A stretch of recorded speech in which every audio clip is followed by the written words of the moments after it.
Welcome to my channel. This is JC Rock and Metal Reviews. My name is John. Today I have a new series that I'm starting. It'll be album reviews of Christmas albums, and I'll be doing this all week. My first review is for the band Big Dumb Face. They have their album Christmas in the Cave of Dagoth. This band features brothers Wes and Scott Borland.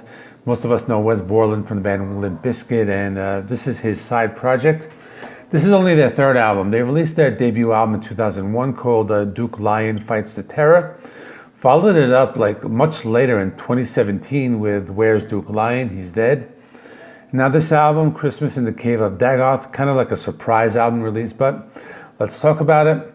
Sound is experimental. It's kind of hard to describe. I guess they can compare it to bands like Mr. Bungle. They kind of mix up everything from like alternative rock and country to grindcore to death metal. They've also been described as comedy metal. My first impression is that it's very strange.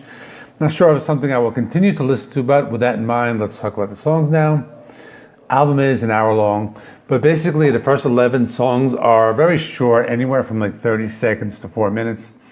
And the last song is 26 minutes long. So the album kicks off with Your Grandma Got Your Khaki Slacks. Kind of has an ambient guitar riff and a thick bass sound. Continues with a fast drum beat and some heavy metal riffing.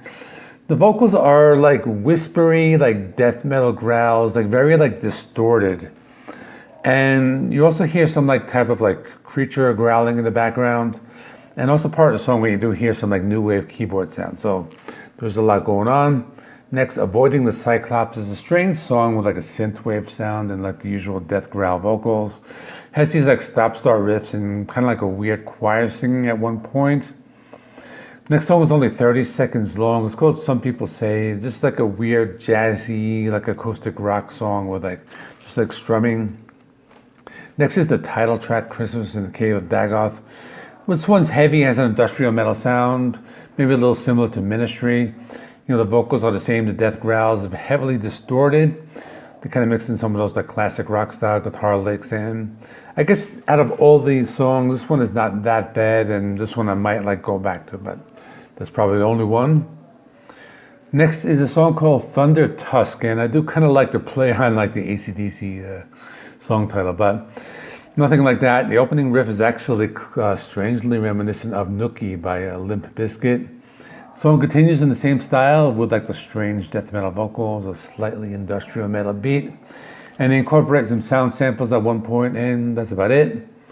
Next, This Holiday Season, another short song, has a thick bass sound samples, a short rap, and that's just under a minute.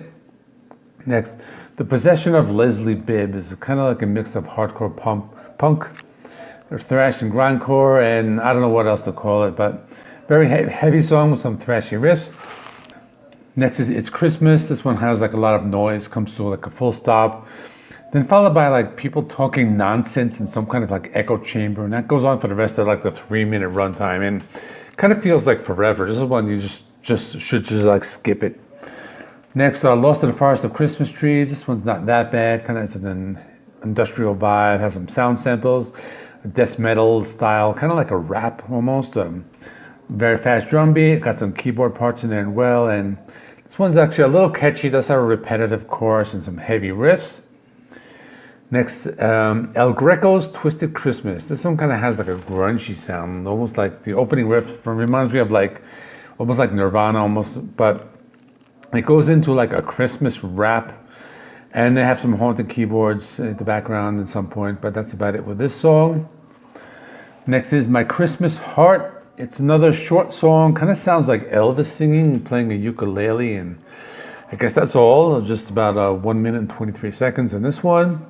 The final song is the 26-minute and 51-second song called The Necrotic Feast. Not really, no need to like describe it in detail, just basically a mixture of everything I've been talking about with the previous songs. Starts with a thick bass riff, and the song just goes along from there. Has all these different styles going on. There's some spoken word passages at one point, and that's about it, and it just kind of like goes on from there. And that is all in conclusion. It's a type of album I probably won't go back to. I like to listen to metal Christmas albums every year. You got the Twisted Sister Christmas album. You have the other one, I Wish You a Metal Christmas and a Rocking New Year or something along lines. Has the Alice Cooper, and really great album. That one I reviewed last year, but This is an album I probably won't go back to. Just very strange. It's just experimental and just not my cup of tea. And I'm not even going to give it a score. It's just the type of album that's for people who like those like dumb and weird, like noisy types of albums. That I don't know. Maybe some people will like it if you like this kind of thing. But that's it. Tomorrow I'll be doing the Paul Gilbert Christmas album called "Twas." Please remember, like, comment, subscribe. This is JC Rock and Metal Reviews. My name is John. And that is all. So I'll be back tomorrow. And this is a short video, so I'll see you then.